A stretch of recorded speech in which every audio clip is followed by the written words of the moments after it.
Nggih, kula ngakoni janjane kula kepengin momong Kurawa. Jar niku kewajiban kula. Aja nganti turasing ndara biasa niku ming padha bentak sirah, padha bentak mergi disebabake mung kamukten sing ora sepero ana ing negara.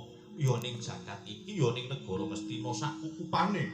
Ning wangune sing wegah nampa war apik pitutur becik niku Kurawa. Pendak-pendak kula cedhaki sing derbala teng ati ming dakwen panasten patiopen drengki serai jail metakil niku watake atine Kurawa kaya ngoten niku mongko jane kula sawang Kurawa lair ceprot niku jane bocahe ya apik-apik mergo wong tuane wong apik-apik ning jebul wong elek karo wong apik niku kok ora saka turune kok ora saka turune ning saka lingkungane, saka srawunge. Nek srawung wong apik mesti dadi bocah kuwi dadi bocah sing apik. Nek srawung wong elek, srawung wong cidra drengki strai, dadine ya kaya ngoten niku sarwa butek, sarwa elek, tur sarwa ora murakabi. Niku Kurawa.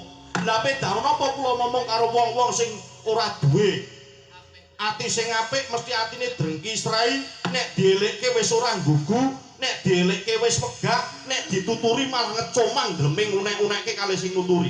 Gunane napa? Tutur kula mospra, omongan kula ora diagem niku ming lara teng ati ngoten. Mula jane kula seneng momong kalih Kurawa.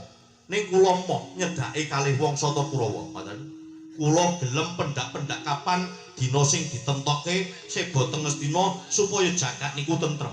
Ning wong sing wonten negara Ngastina sing duwe gawe pomongan kula Kurawa niku tumindak elek kudu modar dhisik saka negara Ngastina ngoten. Nek pancen kira-kira wong Ngastina kuwi ana sing gawe rusak gawe elek coba tudingen sapa kuwi sapa mengko bakal tak singkirke saka negara Ngastina. Lah iki wong ora krasa ya kaya ngene iki nuwun sewu kula ora ngarani kula ora dumuk.